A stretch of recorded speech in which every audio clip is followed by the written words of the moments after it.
Yes. Okay, so have people seen this? I don't know if you've seen this analytics on the PlantVillage dashboard, because I'm not sure that all of you have access to laptops yet. Does this look familiar, this cassava disease report?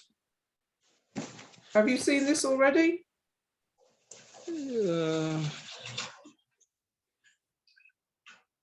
Well, personally, no.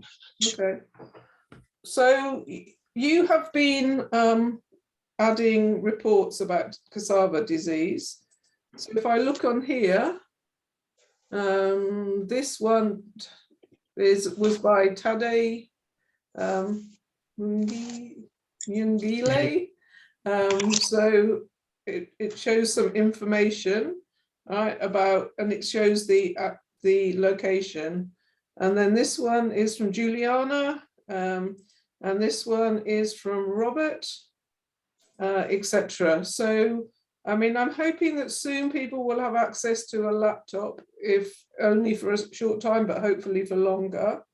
And then you will be able to see all the data that you're submitting.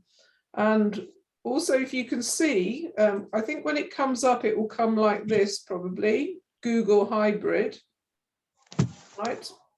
But you can change it to OpenStreetMap, which tells you where things are related to your villages. So this is why it's so important to be able to add data, because you can see here, right, there is a point that was added by Tade, 2 points quite nearby, and this is in a hamlet, it looks like, but currently the data on OpenStreetMap it's not telling you the name of this place.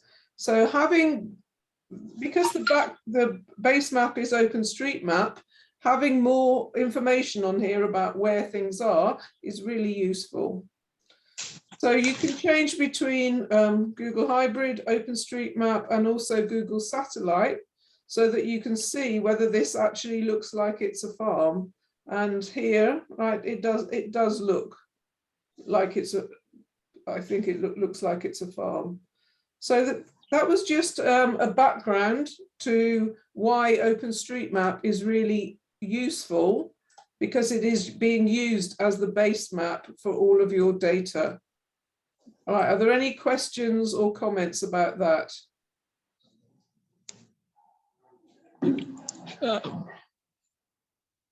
Personally, not. I don't question.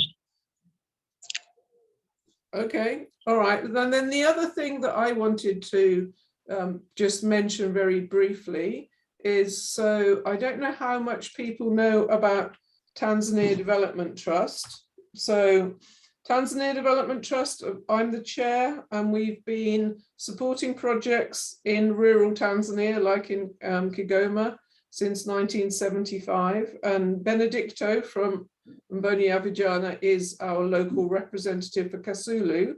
So we fund projects in clean water. So we funded a lot of boreholes in some of the villages that you're working in. Girls' education, which is hostels generally, but also we have a program for government secondary schools about teacher training and resources and so on, and also small income generating projects. So, for example, we funded this woman to have some irrigation equipment. We funded this tailoring group. All right, and there is a lot of more information on our website. But the reason I'm telling you this is because small groups in the villages that you're working in can apply for funding. So on here, I'll put this in the link, there are the guidelines and the application form. Now, if you find a group, like a youth group or a women's group, that really need funding for a small business, then you can encourage them to apply.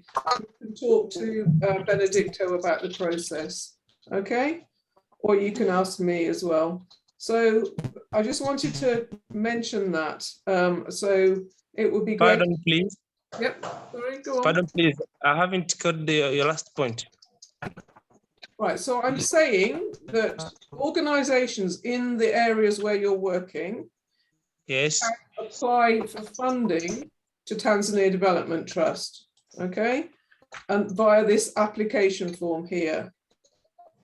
But before, so you could encourage them to apply, but before you do that, if you find a good group, I suggest that you discuss it with either me or Benedicto before they fill out the application form, because I don't want anyone to waste their time on something that we're never going to fund. Does that make sense? Yes, yes. Yes, yes. Are there any questions about that?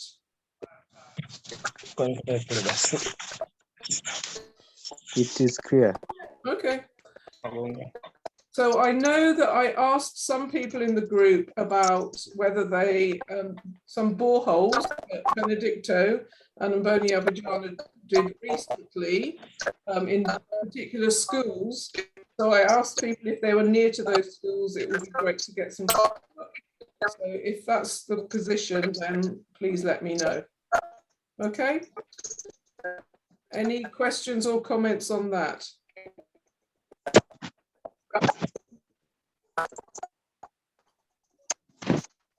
Okay, well, I'm going to go on to Harry then. So Harry is going to explain more about mapping from using ID and a laptop. Okay, because we now have one laptop. I'm hoping we're going to get some more soon that people will be able to use. I think they'll be very helpful for you. Okay. Okay, Harry, over to you. Hello, hi everyone. I don't know, is the network very bad? Can you hear me? Yes. Oh, Yes. fantastic. So for some of you, you can mute yourself. You can just mute yourself when you have, unmute yourself when you have a question. Yeah, thank you. Yeah, so I think last week we covered a little bit about ID editor. So I just want to do some recap for that and showing you some of the things that you can really do by using ID editor for mapping and solving some of the challenges so that we can move into other sessions. So welcome again. So I'm going to repeat what I've just spoke with you last week, but not in detail. I will just try to answer some of the questions. Some of you have been contacting me about ID editor, some challenge that you are facing when you're using ID editor. I think we are going to cover that too. So as you remember, we have to go to tasking manager and then we have to search for the project that we want to map. I'm going to share this on the link so that you guys can have an access of it, and also you can try to contribute into those projects I've just shared on a chat so you can have access for the project. So for me, when I want to choose the project to map here, let me start with one here. The editor that the tool that I'm selecting for mapping is ID editor, and I'm going to click on start selected task.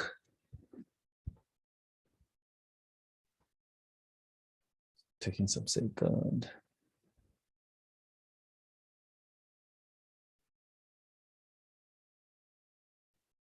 Okay, taking some second.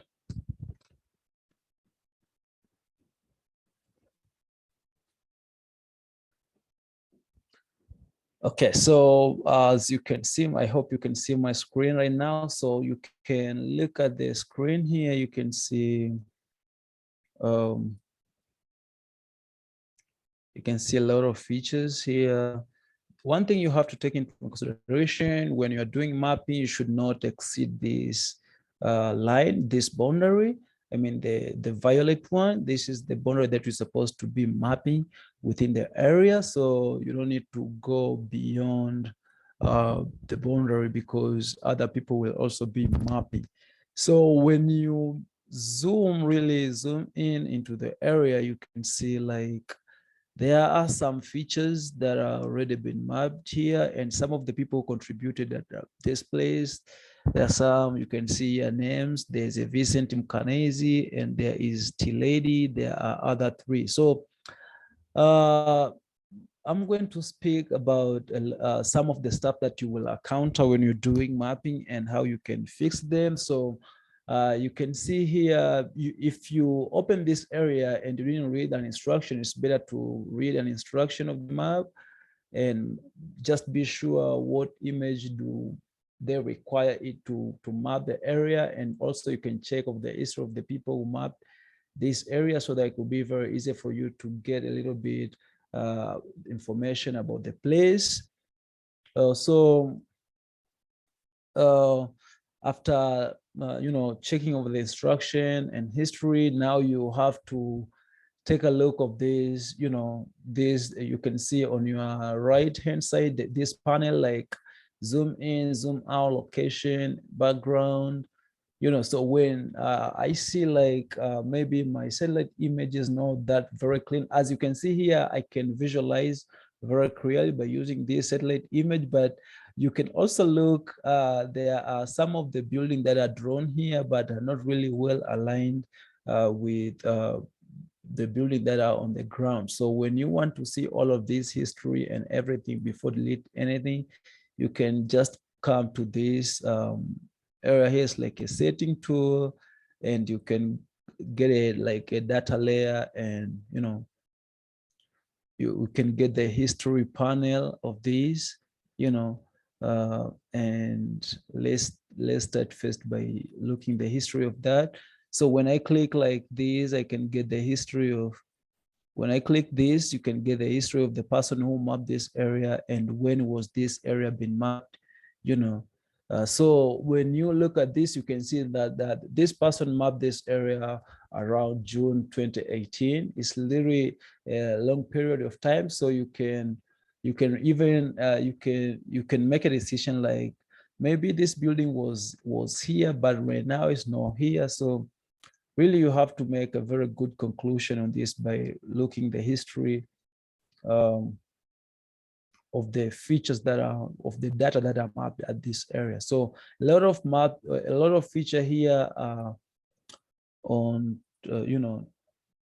this one is the recent one, is 2020. Yeah, so this is okay. You can see this building which are not like well aligned with the current building. You can see here, so you can make conclusion on that. So you can get the history on map data, and you can click on, show the history panel. You can get the information like that. But if you already look of it, you can uncheck it. And some of the things that you have to check also when you're doing mapping is the satellite image. Right now you are using Bing. You can try to, if they give you the instruction which satellite image you're supposed to use, you can use the one that they are, tell you to use. But for this one, you can try to change different satellite image to see which one has more information compared with the, so you can compare two satellite images and see which one has more information or which one look very clearly. So you can do your mapping. Like look at this one. This one look like, actually Maxa always look like it has more information and it has a current information compared to the being area imagery and other satellite image. If I want, and sometimes you can find also like when you cannot really detect or you cannot really make good decision on, maybe your visualization is a little bit bad, you can try to change the brightness of the satellite image and contrast and saturation. So you can always try to play with, with these. So when you want the brightness to be low or high, you can always play with this,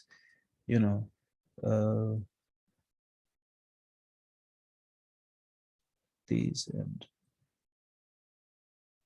you can always check which one you prefer so that you can make a really good judgment or good visualization and doing a very good mapping. So when you think the light is very, very low, you can still go back to background and try to adjust your setting, you know, so that there's the light and everything can work good for you. But if you think everything work great for you, there's no need for you to do that. So let me try to check the history of this. And also another important thing to take into account is imagery offset. Sometime before you start mapping, you have to make sure that your imagery offset is 000 so that you can be very sure on what you add. Let's say if I try to add my offset, you can see how things are really moving. You know, let's say this one. Okay, so if I put my imagery offset, let's say like this one, I'm clicking on this one. If I change my offset imagery, I might shift this feature to this. So to do that is I have to go to just this offset imagery and keep on clicking. So if I click on this and on adding the offset, the feature will be moved to, you see, this one will be moved until to this to reach to be on the top of the ground building. But you have to make sure that your imagery offset is 0, so that you can, you know, you can always be sure like I'm doing the right thing, and the validator will just have to check over this and make sure that everything is imagery is an offset of 0, 0, 0. So these are the things that you have to take into consideration when you are doing mapping, and sometimes when you are looking over other people's features, you might find there are other people who use different offsets, and there are other people who use different offsets. So you have to be very careful on when you are doing mapping. So and one thing also I have to address is for those people who are like facing the challenge when they're using organic map, you know, they find there is no maybe building on organic on OpenStreetMap, but on the ground there is a building. So you will have to add the feature that you see in the ground there, and later on we can, you know, we can add that building by using a satellite image, as you can see. And also there is also one question from Vincent who asked me, like, he was facing the challenge like the satellite imagery right now that he was using on adding some feature on the ground are not really recently. And so those are some of the things that we have to bear for the moment. We will try to use the satellite image that we have right now until they release the new version of, you know, satellite image that have the all current information that are available on the ground. But for the meantime, we are going to use the satellite image that we have so that we can try to map as many as we can. So we have to also avoid like, I don't know, let me check the history of this. Maybe it wasn't for you guys, but we have to avoid mapping irregular shapes, which sometimes it's really very difficult when, you know, oh, I can see this is 2018, so there's no problem on that. But really have to we really have to be very careful on mapping these buildings or features. We make sure that the building are well squared and everything, so that we can be more accurate.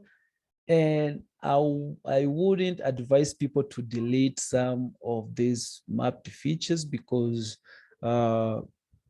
people use this data for different purposes. Some of people will use this data for, you know, doing research. People want to do the analysis, they change the land cover, change detection, you know. So I won't advise the person to delete some of these building here, because with the history, with this metadata, that would be a very good case study for other people.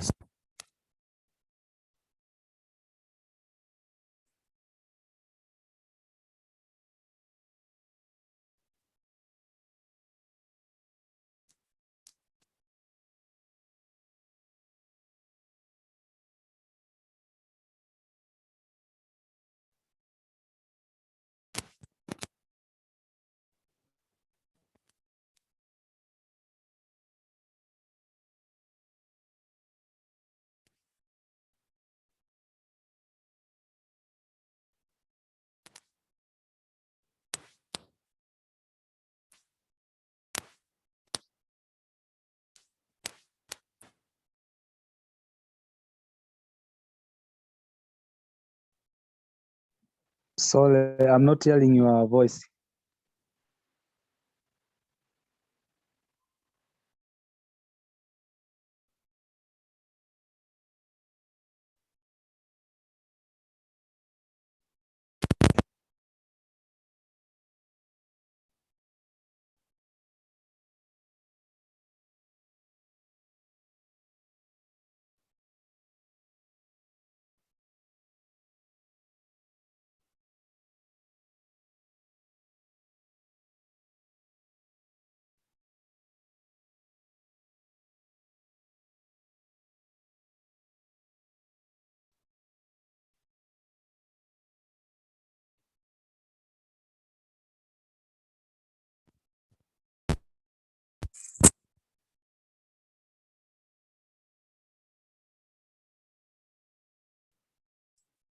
Harry, we seem to have lost you. Can you still hear us?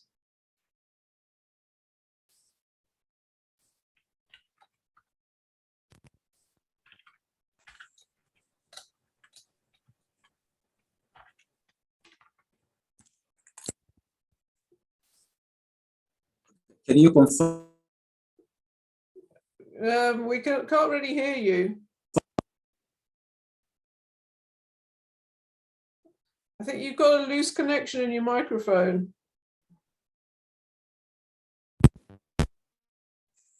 Okay, can you hear me right now? I can hear you now, yeah. I think my earphone died, so I hope you can hear me right now. So I was just trying to show you on how you can modify features without just deleting them. So like I said, if you want to modify the features, you just don't need to delete them. Like I said, there was no building into where this feature was placed. So I'm trying to search for the area where I can place it. Let's say here. So when I'm doing this, I'm not deleting the information. I've just modified it. So it will have the information about the area where I took the features to the place where, you know, I placed it to the different locations. So when the person looking at the information, it will have the information about the, you know, the previous location, and it will also have the location about the current information.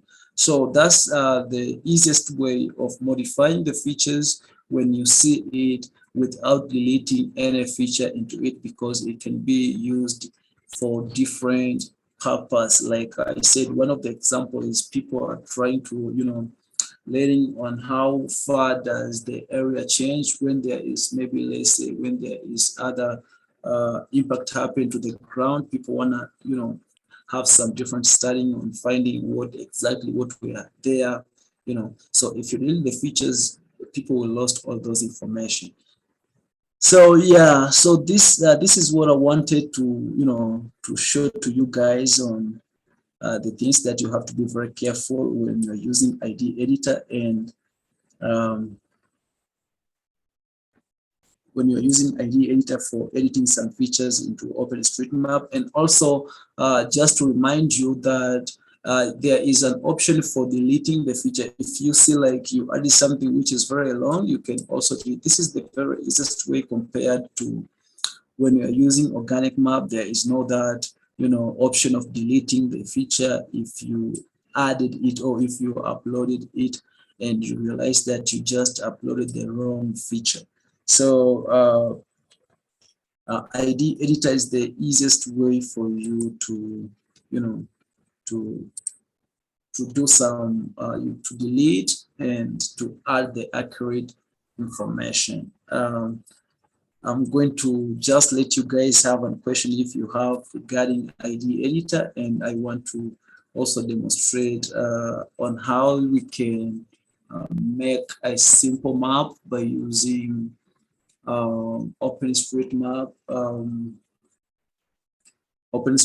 data, by using also the application called QuantumGIS. So if you have a question, please, you can ask it at the moment, or you can write via chat so that I can get a chance to answer it. So welcome.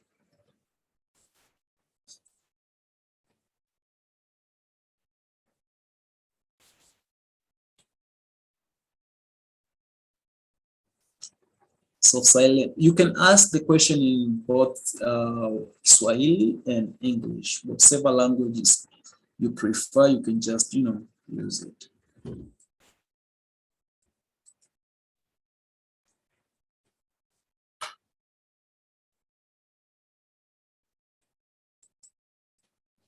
No. Okay. Welcome today. Actually, I have no question, but I've got some recommendation. I've got some recommendation that I would like to recommend it at the end of the session. Mm-hmm. Okay. Yeah. So now we can proceed. Okay. Anybody else with the question?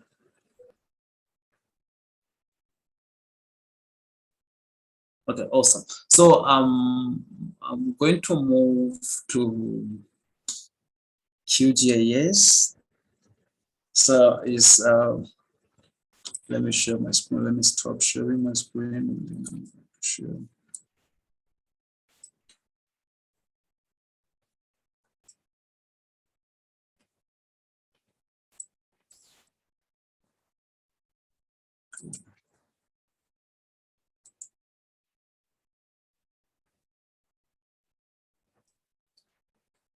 Harry, maybe you could also show an example of a map that you've made in UMap, because that's pretty straightforward.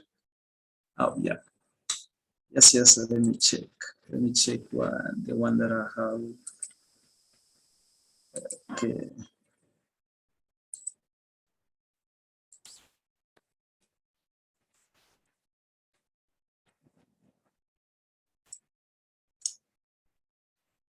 I have to check first. Give me some second. I'm trying to. I've put one in the chat. Okay, you put it on. Okay. So fine. You could just explain a bit what UMap is, because it's quite straightforward. Yes. Because people might want to do this, for example, to have a thing of seed sellers or agricultural offices or something like that. Fine.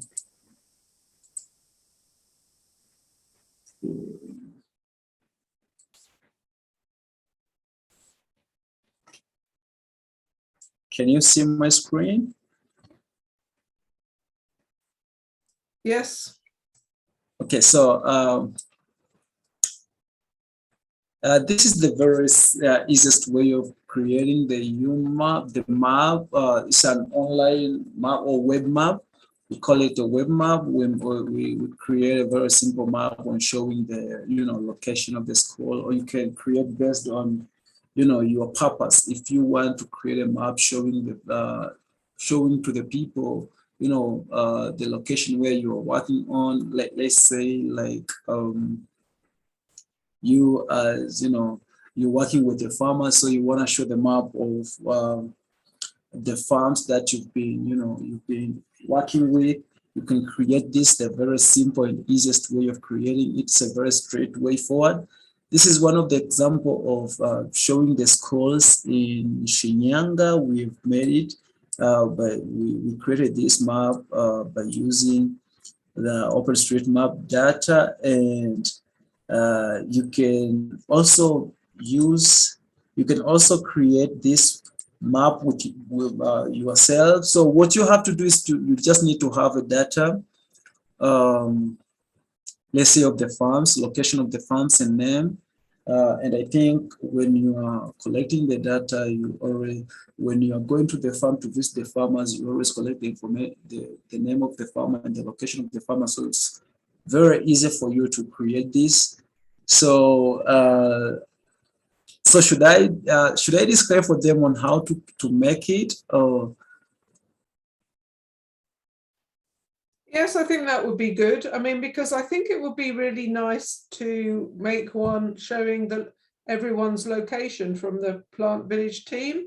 And I think you could even have like their WhatsApp or picture and so on it, couldn't you?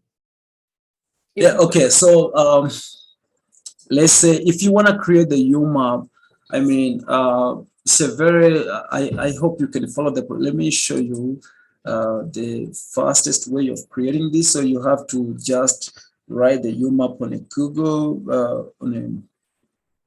on a Google like this. You search for UMAP. It's really, and when I click a UMAP,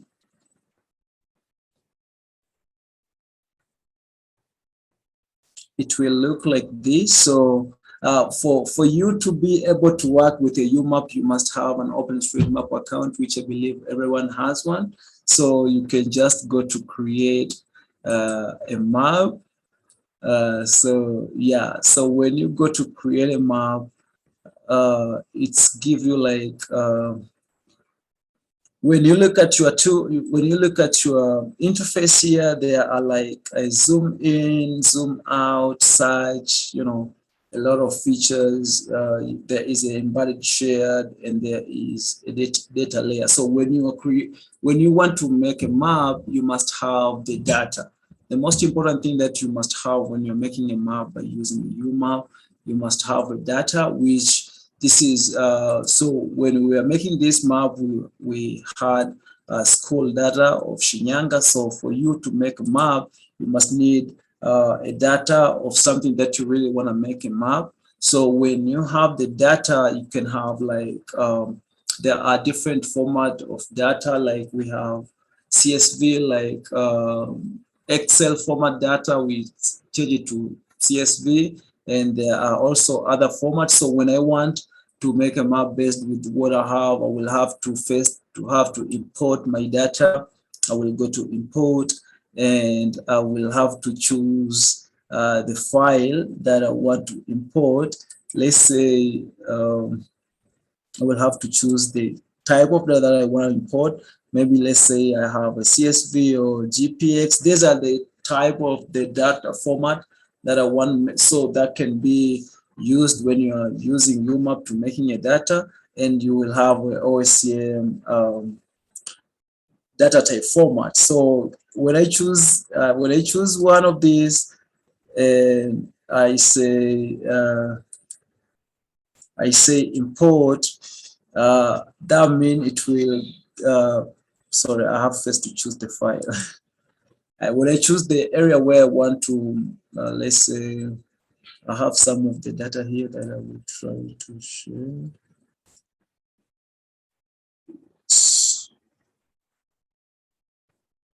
Let's see.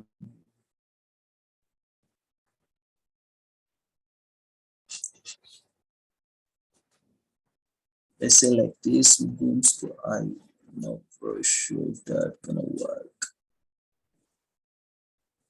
Okay, I have to check, first I have to take OSCM data, and because these are the data that I have right now, and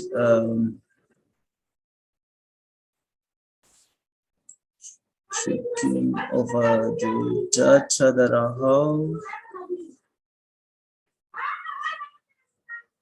Let's say OSCM data, and when I say I open it, I will have this one, and when I say I'm importing the data, you can see like these are the health data that I downloaded from the OpenStreetMap. So it's very straightforward, showing you the area where there is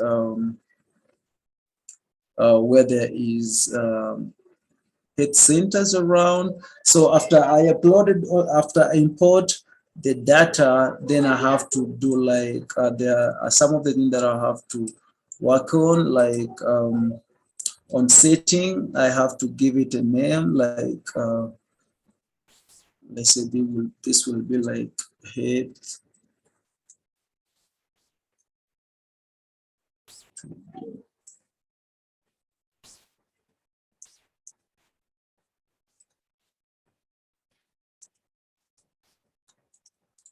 center.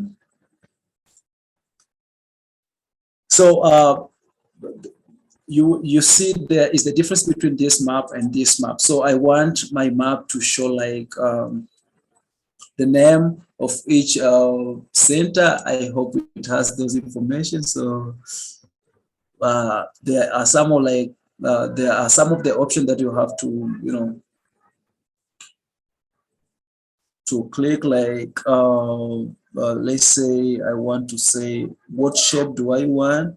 I think the shape and everything are okay, but if you will be very good on this, you can try to define the shapes and color and everything that you want. And let's say interaction option, and there is a label direction, there is a display label. So I want my feature to be displayed. So when I say always, let's see, and it's label like automatic, it's label click, yes. So okay, so I hope.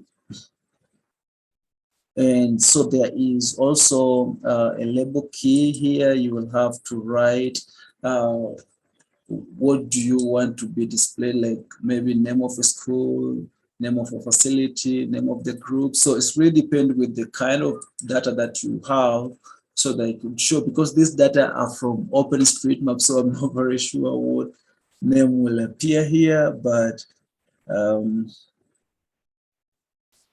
so I don't know which column has the name, because it's OpenStreetMap data. I hope, yeah. So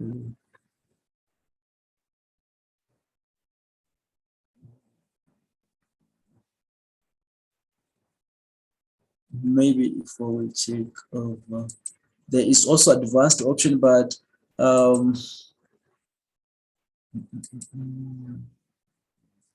there's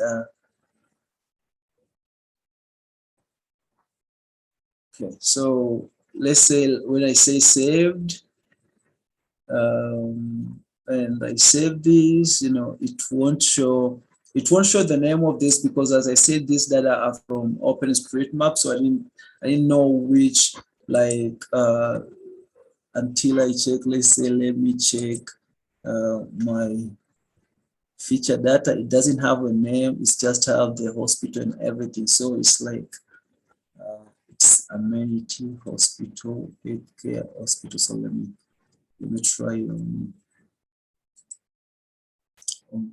checking that.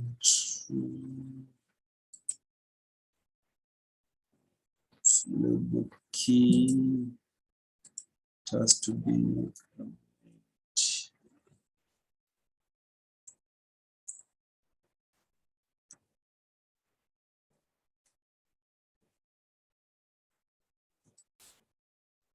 so yeah, I figured out. So their name is just based on this. It's only show clinic. Oh, sorry. So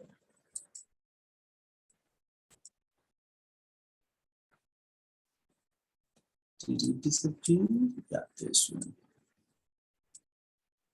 So you see, it only show the clinic and hospital, because it doesn't have the actual names of the place. because this data was from OpenStreetMap. But if I had like these features and it has all like the name of the hospital and what type of the hospital, the name of the health center and the type of the health center, and so those kind of features, it could give me all of those details. But since it doesn't have all of this, it only has the amenity, whether it's hospital, clinic, or dispensary. This is how it's end up to look like. But if it has like all this information, if I click on this, you know, this is simple. This is one of the data with information, like this is it has the district name and it has the school, you know, school name. So, but for this one, it only has amenity name, which is clinic or dispensary or hospital. So this is the very easiest way of, you know, creating the very simple map. We call it a web map, which give you the information about the place where you want to create the map. I hope next time I will prepare data so that when I want to present on the web map, I can represent more clearly so that people can understand more clearly and detailed. But for today, this will be a very easiest way of making a simple map of presenting the health center. These are the data from OpenStreetMap that I've made to show the location where there are availability of health centers, and much of them are like clinic, hospital, and doctors. So if you have a question regarding creating the web map, I know maybe I went too fast, you can ask me. Welcome.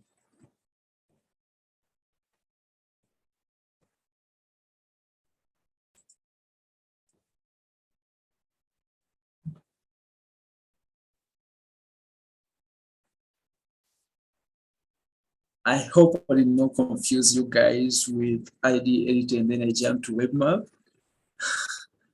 So you can just ask a question if you think I've confused you in some way, you know.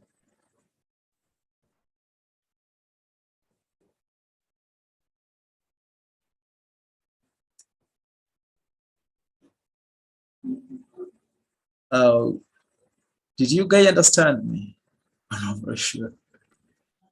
Yeah, we have understood. Personally, I've understood. I've somewhat understood, but I've got some little confusion. But as I said before, that a question which goes to Janet. Yeah. Okay. I understand, because I wanted to present making a very simple map by using QGIS, but then come up with something like we can share like how we can map or how we can do a web map, because this is the easiest way of creating the map. So I didn't have all the data sorted, you know.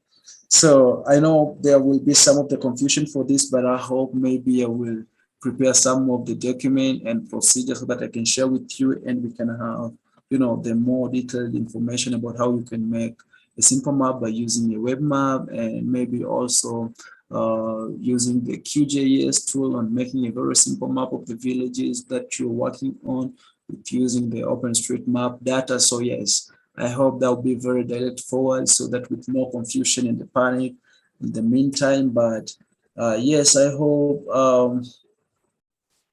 hope everything is okay, and I'm just giving you the environment to ask some question, you know, and for me to elaborate more.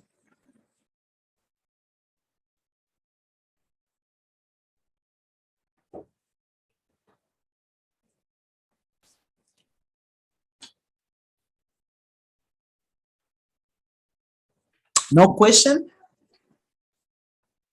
I thought Oh, somebody said they had a question for me. Oh yeah, Yes. okay. It is actually not a question. It's like a suggestion. Okay. You know, personally, I'm so interested in this issue of mapping because one of the courses I've done in my university was GIS and remote fencing. Mhm. Therefore, I'm very much interested in this. But I have a request that maybe can we at least have one physical training, maybe one physical training. Maybe we can meet somewhere, maybe in Kasulu, there are all of the DT members, so that we can make things more clear. Yes, I think that would be possible. I mean, Benedicto could help with this because he knows how to use QGIS and so on. So I would suggest you talk to him. I mean, it would be great if Harry could go, but he's very far away. So, but I suggest you talk to Benedicto first about that.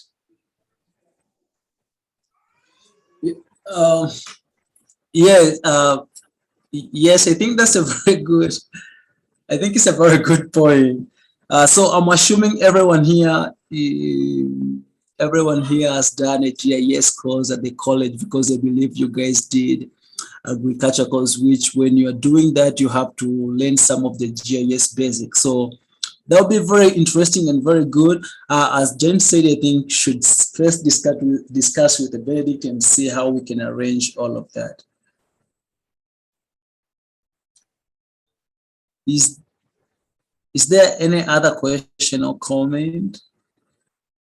Oh, I see there was a message on the chat. Oh yeah, with some, you mean the document like regarding the topic that we discussed, right? Yes. Yeah. Okay. I think I will prepare that for, you know, I can prepare some document like the procedures on how you can work with the web map, with the web UMAP, and how you can work with ID editor, so that I can share with you. But I think for an ID editor, there are area like let me say that I think there is a link where you can lead all of the information about mapping by using ID editor and even Joseph. Everything is online. I will try to look up those link and share with you guys in the chat so that it will be very easy for you to, you know, pass over it and learning new stuff and technique so that you can, you know, you can be very good on it. But on the web map, I will try to prepare some of the document that can show you guys on how you can work with some kind of the data and how you can create a very simple web map by using UMAP. And I'm looking forward also to try to share some document with you on how you can use QGIS and making simple map and how to do like, yes, to make a map. Since also you have got a challenge with the computers and laptop for the meantime, I hope maybe when you all have a computer, it could be very easy for you guys to learn a lot of stuff. So yeah.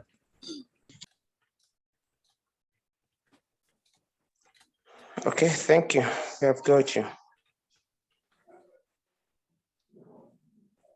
Okay, great. Any other questions or shall we leave it there? I'll put the recording in the chat.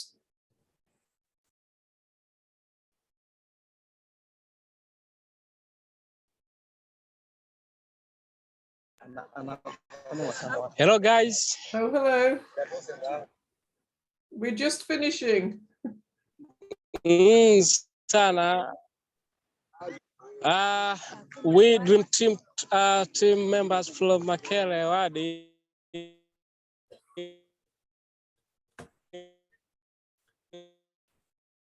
Okay, we can't really hear you, so I'm going to send everybody the recording. Okay. I just hope and the meeting. I just hope Tumemaliza sasa, so yeah.